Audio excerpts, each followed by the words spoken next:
Have you ever stopped and wondered, what does a bank actually do with your money? If they're just holding it, how do banks even make a profit? And wait, can banks really create money? Here's the answer. Question 1. How does a bank actually work? Okay, if you ask most people, what does a bank do exactly? You'll usually get the same answer. Well, you deposit your money, the bank stores it somewhere, probably in a giant vault or a huge metal box that goes click when it opens, and then when someone else wants a loan, the bank opens the vault, takes a little bit of your money and says, here you go, this is other people's money that we're lending out. Sounds reasonable. And yeah, this story usually gets wrapped in a fancy term that sounds very intelligent. Fractional reserve banking. Ooh, big words. Sounds complicated or at least impressive. But here's the problem. That story is not accurate. Fractional just means a portion. And reserves, they are not customer money.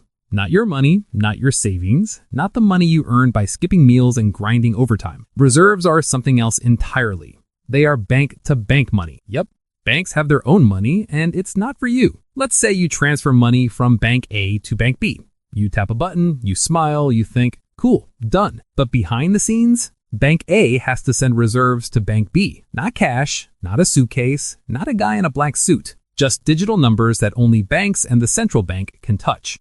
Reserves never leave the banking system. You can't withdraw them. You can't borrow them directly. They just move back and forth between banks, like arcade tokens, but for the global financial system. And here's the important part. Those reserves do not come from your savings. If a bank needs reserves, it gets them from the central bank or from other banks. Not from you. So when people say banks just lend out depositors' money, yeah, that's an old story, a nostalgic one. Neat, comforting, and wrong. Fractional reserve banking really means just one thing. Banks are not required to hold 100% reserves against deposits. And this is where most brains start overheating. So what does that actually mean? Relax.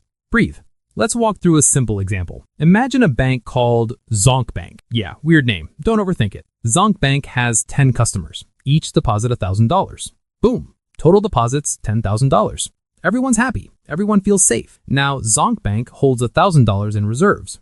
Not from customers, from the central bank or interbank activity. Then someone shows up for a loan. His name is Dom.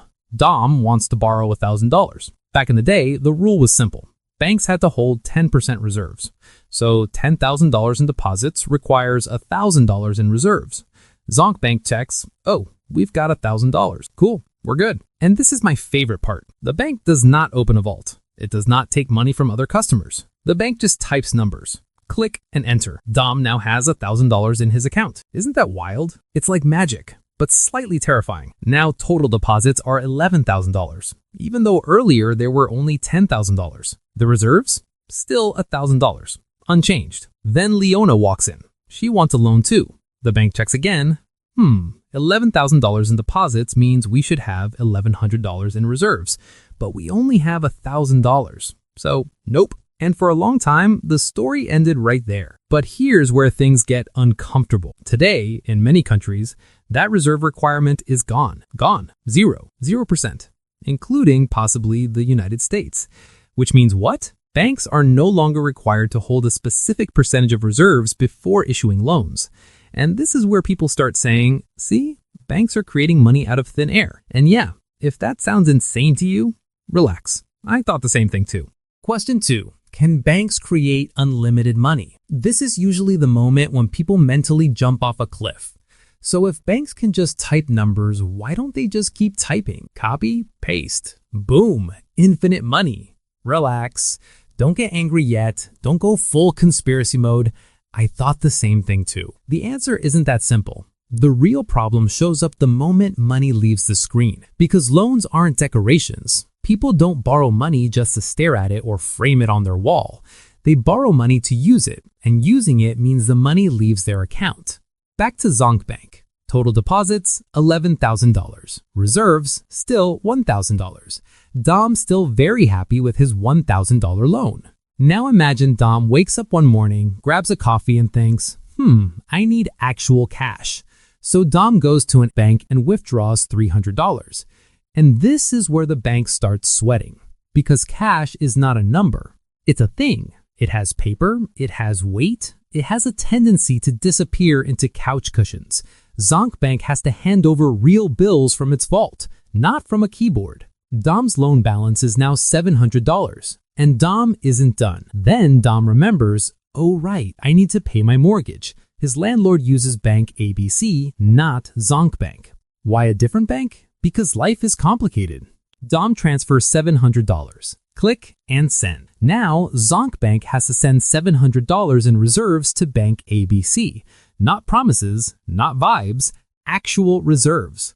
Suddenly, Zonk Bank's reserves collapse from $1,000 down to $300. And this is the moment the bank thinks, okay, that was funny earlier, now it's not. Because even though banks can create deposits, they cannot create reserves whenever they feel like. Reserves have to come from the central bank, other banks, or borrowing them. And all of that comes with costs, interest, rules, risk, and uncomfortable stares from regulators. So if a bank just mindlessly keeps typing out loans, customers will spend, transfer, and withdraw. Reserves will leak out and cash will walk away. And the bank can literally run out of oxygen. So can banks create money out of thin air? Yes, a little, with conditions and consequences.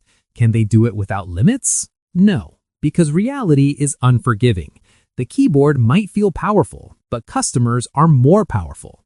And this is where you start to realize the real issue isn't that money is created, it's what people do after it's created. And honestly, that's the part that always makes a system look like it's about to collapse, but somehow it hasn't. Question 3. So where does the money actually come from? And then the question shows up, slowly, quietly, annoyingly. If banks aren't lending out people's money, then where does the money come from? The first answer is easy, almost too easy. Interest, that tiny thing that somehow manages to make life feel very long. Back to Dom and his life choices. Dom borrows $1,000 and time passes, Dom pays it off. Total amount returned, $1,200. $1,000 principal and $200 interest. And this is where the brain usually starts yelling. Wait, wasn't that loan just numbers on a screen? Shouldn't the bank be magically up $1,200 now? Is this a scam or what? Relax, let's rewind for a second. Remember what Dom actually did. Dom withdrew $300 in cash, real money, paper, the kind that can fall into a drain. Then Dom transferred $700 to Bank ABC. Zonk Bank's reserves moved, out and gone. What does that mean? It means the bank already lost $1,000 first. The money left their system either as cash or as reserves. So when Dom pays back $1,200, that first $1,000 just fills the hole that was already there. The only thing that's truly new is the $200. That's the bank's profit. Not magic, not sorcery, more like getting your money back plus a service fee. And banks don't stop there, because letting money just sit around would be pointless. So banks buy assets that look incredibly boring. Government bonds, debt securities, stuff that puts you to sleep but lets banks sleep at night. Small returns, stable returns, like adult relationships. Now let's talk about the scenario that makes banks sweat. What if Dom doesn't pay? Dom disappears, goes broke, ghosts the bank. And suddenly that magical keyboard means nothing. Because the money Dom spent was real. It already left. It became a house or a couch or a terrible financial decision. The loss has to be covered. With what? The bank's capital, cash, reserves, actual money. And if too many Dom types show up, the bank can collapse. Doesn't matter how fast they can type numbers. So yeah, banks can create deposits, but they are not immune to losing money. And that's the irony. This system looks like unlimited money, but underneath, it's fragile. Everything works as long as everyone pretends everything is fine. And honestly, that's the part that makes me stop and think the longest. Question 4. If this system looks fragile, why do we still use it? And that's a completely fair question. I stopped on this one too. Why would we build a system that basically says, yeah, this works, as long as everyone stays calm? Turns out the answer isn't dramatic at all. It's simple. Modern economies need credit the way humans need coffee. You can survive without it, but everything slows down and everyone gets irritated. Businesses want to grow, they borrow. People want to buy a house, they take a mortgage. No sane person waits 20 years saving cash while sleeping on a front porch. Governments don't even ask. They borrow too, usually more than everyone else.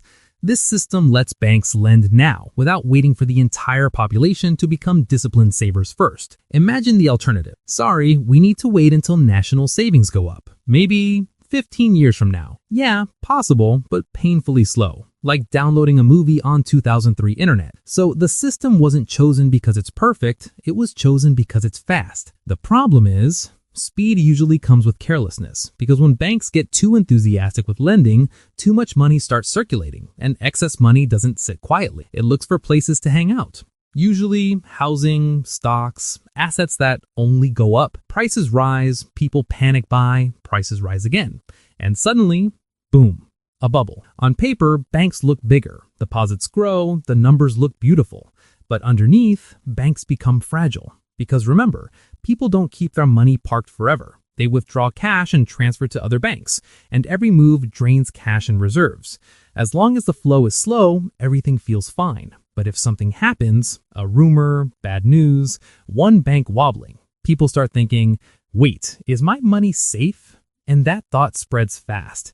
Everyone goes to the bank, not tomorrow, now. And at that point, even a healthy bank can collapse, not because it's broke, but because it can't serve everyone at once. That's a bank run. One bank falls, panic spreads, other banks get hit.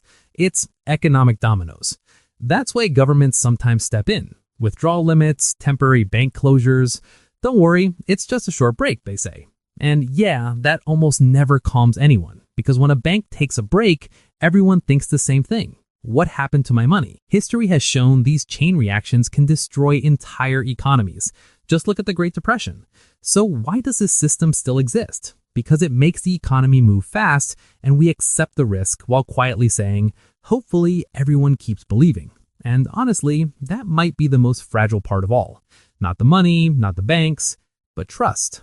Reserve requirements aren't the main police anymore.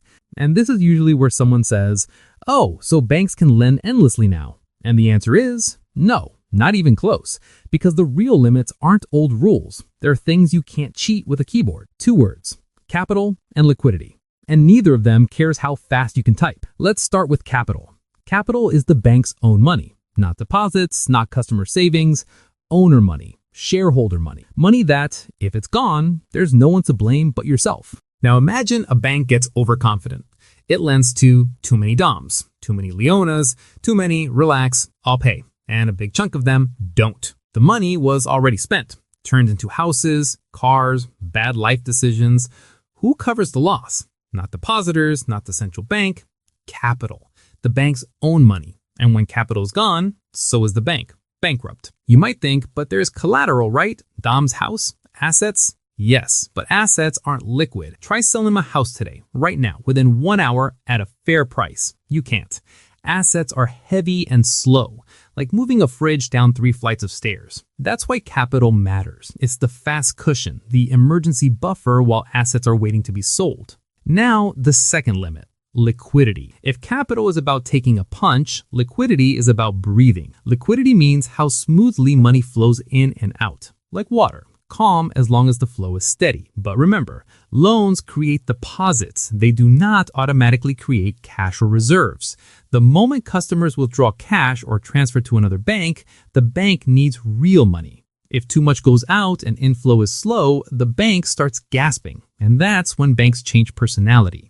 The friendly version, sure, apply for a loan, turns into, we will carefully review your application.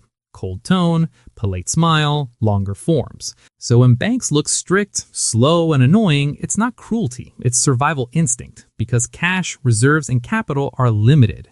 They can't be summoned instantly, they can't be printed on demand. A bank isn't just a place to park your money. It's not a giant safe guarded by serious-looking security guys. And it's not simply taking your savings and handing them to someone else. When a bank issues a loan, it creates new money. Not from a vault, not from your savings, but from numbers typed into a system. And once that money exists, it moves. It gets transferred, withdrawn, spent. Money doesn't just grow, it shrinks, leaks out, comes back, and keeps circulating. And this strange cycle is what allows modern economies to move fast, while also making them easy to trip. That's why when one bank starts wobbling, it's rarely just about that bank. Trust wobbles too. People panic, money gets pulled all at once, and suddenly a small problem becomes a national one. So next time you hear someone say, bro, banks just create money out of thin air, you can pause for a second and quietly think, yeah, but there are limits, and those limits hurt.